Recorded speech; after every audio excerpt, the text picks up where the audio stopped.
Book of Matthew, chapter 25, verses 1 to 13, is found on page 830 of your new Bible. Then the kingdom of heaven will be like 10 virgins who took their lamps and went to meet the bridegroom. 5 of them were foolish, and 5 were wise.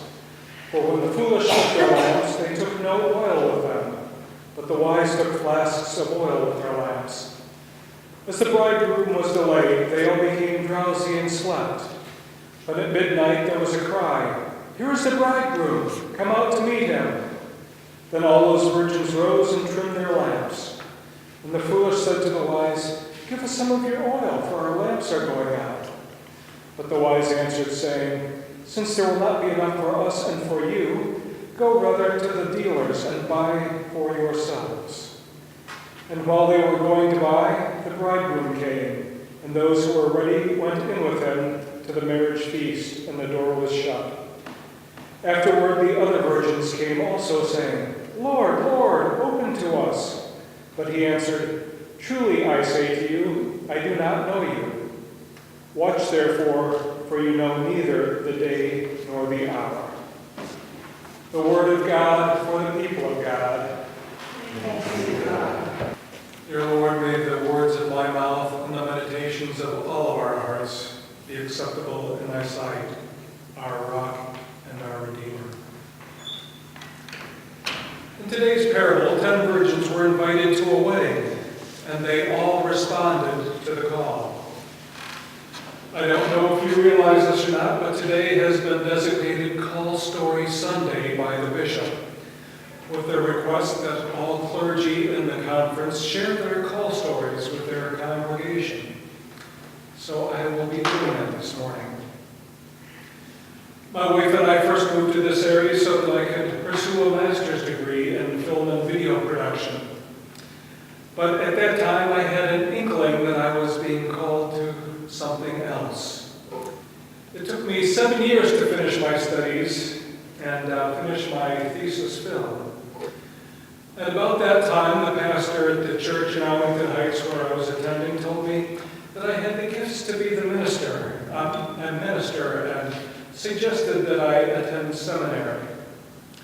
Well, after having just spent 7 years in grad school, chucking my degree and going back to school for another period of time was not something that I even wanted to think about.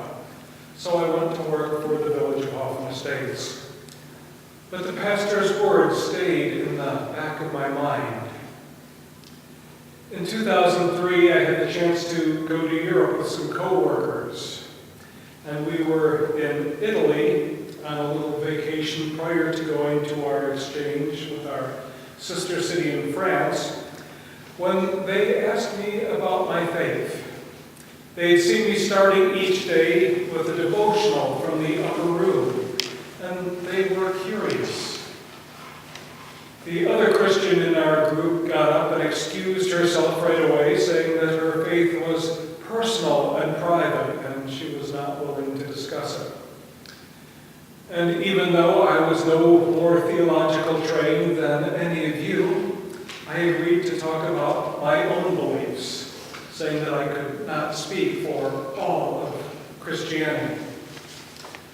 What followed were questions about why there were so many pedophile priests, why some Christians seemed to delight in telling other people that they are going to hell, and whether non-Christians could get into heaven, among others. You know, the easy stuff. We talked for hours into the early morning, and at the end of it all, I did not feel that I had been a very effective witness. It bothered me.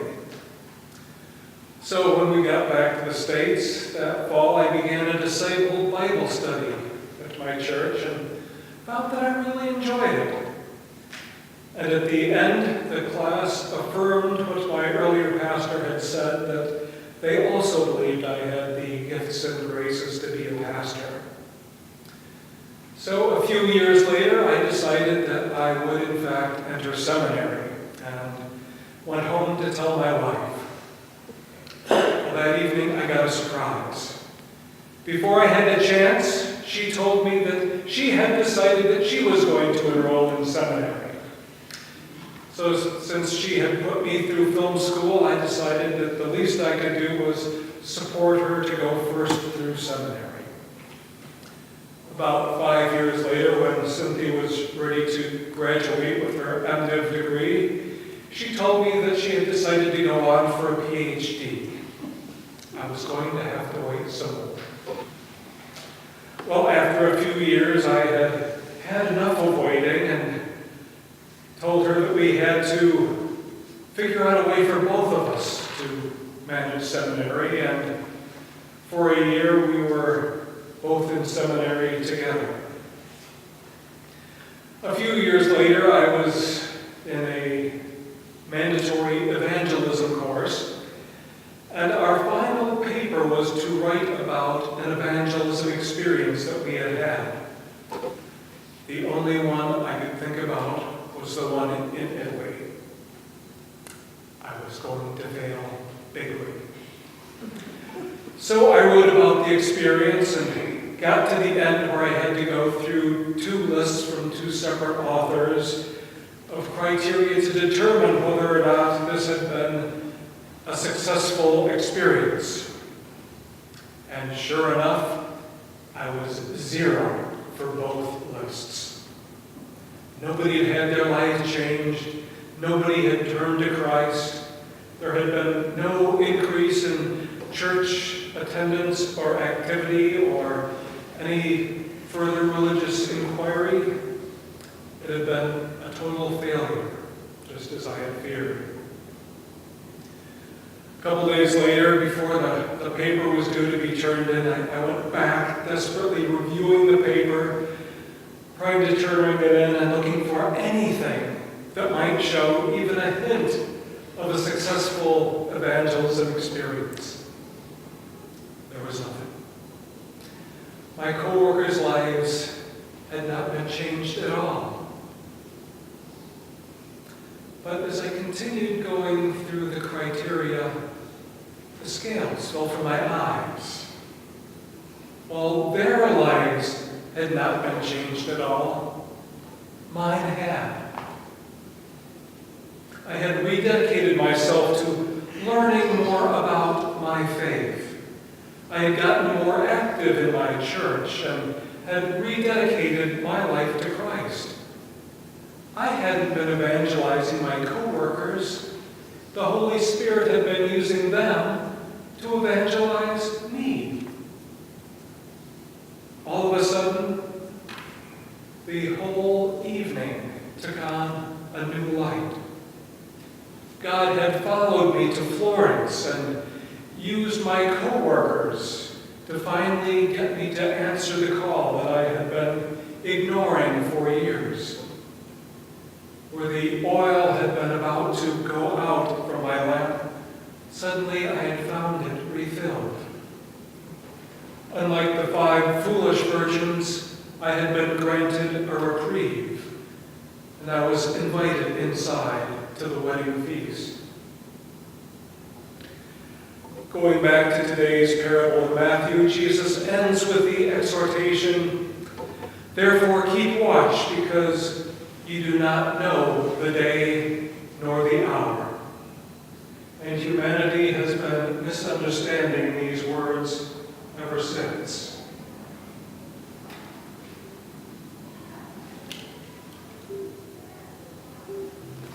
Let's see if I can get this thing to work. Yes, it's an apocalyptic warning about Jesus' return and a warning for us to be ready. But it is how people have been trying to be ready that is the problem. Reverend Stephen P. gives us the following examples. In the early part of the 19th century, a farmer named William Miller began reading his Bible with an eye to the book of Revelation. He came to the conclusion that in the year 1818, that in 25 years or so, probably in March, the second advent of the Lord would come. He got ordained and started preaching, and many followed him especially in the area of upstate New York that he came from, which was dubbed the burned-over district, since the fires of revival had so often burned there. March of 1843 and 1844 came and went, and there followed the great disappointment and the great exodus of many who were waiting for Christ to come back, some having sold all that they had. Miller and a small group of followers came to the conclusion that a purification had indeed occurred in heaven, and that they should be keeping this Sabbath day on Saturday here on earth. Thus, the Seventh-day Adventists were born. Later, the prophetess Ellen White, Miller's spiritual successor, would move her headquarters to Battle Creek, Michigan. And there her protege, Dr. John H. Kellogg, a vegetarian, would develop the cornflake because of a desire to use Old Testament dietary laws and to make the city the cereal capital of the world, which I suppose just goes to show that sometimes even flaky ideas can be successful. Another example was an out-of-work men's clothing salesman from the north side of Pittsburgh who had a religious experience that made him look to Christ's second coming.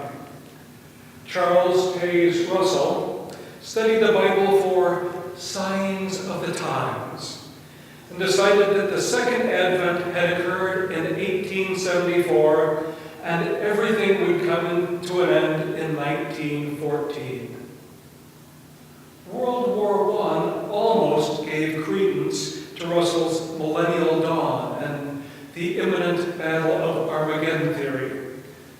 But his claim that millions now living will never die just did not hold true. Russell died in 1916. His successors, now calling themselves Jehovah's Witnesses, have not been quite so specific about the end since that time, but they'll still talk to you about it. They're also still convinced that the Watchtower Society will someday rule the world. Over the last 20 years, Hal Lindsey and his writings, including The Light Great Planet Earth and many spin-offs, have had the second coming on many people's minds. Lindsey bases his views on the writings of two late 19th century writers, John Nelson Darby and C.I. Scofield, of the Scofield Reference Bible fame, which espouse a very particular view of the end. It's called dispensational premillennialism, which means that there will be a series of dispensations which will come to pass, and then the church will be taken to heaven or raptured. There will be the great tribulation that follows, and then the 1,000-year reign of Christ, the millennium, will occur. And there are several other schools of thought: post-millennialism and amillennialism, and so forth.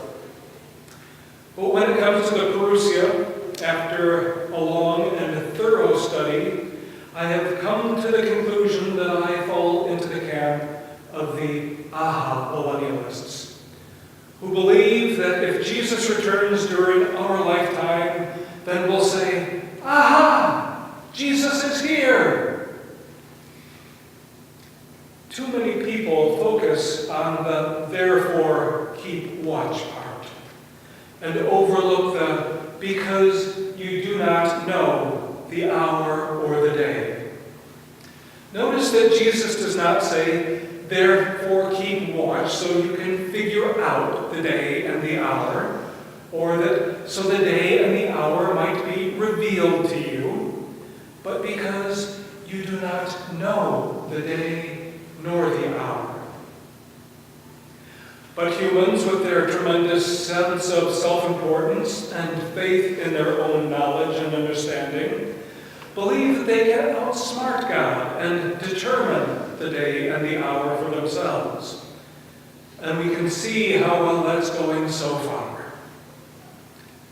When we look at this parable, it's important to view it from the perspective of Matthew. While the story of the wedding preparations has been a bit exaggerated for effect, it's not too far off from the actual Palestinian wedding practices.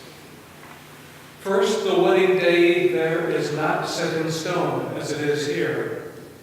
There is a period of days or even weeks during which the wedding may take place. And the groom gets to decide when that will be, which is totally opposite from the way we do it here. And it seems to be a bit of a thing for the groom to try to surprise the bride and the guests with the actual time of the wedding. So the part about him coming at midnight is not too terribly far-fetched. But the part about the virgins sitting and waiting for the groom by themselves is. They're much more likely to go out and hang out with the bride and have a good time while they wait. But for Matthew, the virgins represent the church that will be sorted out at the parousia, Jesus' second coming.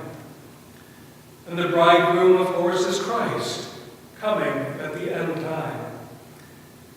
Now, Matthew has to tell us that 5 of the virgins are wise and 5 are foolish, because there's no way to tell them apart by their external appearances.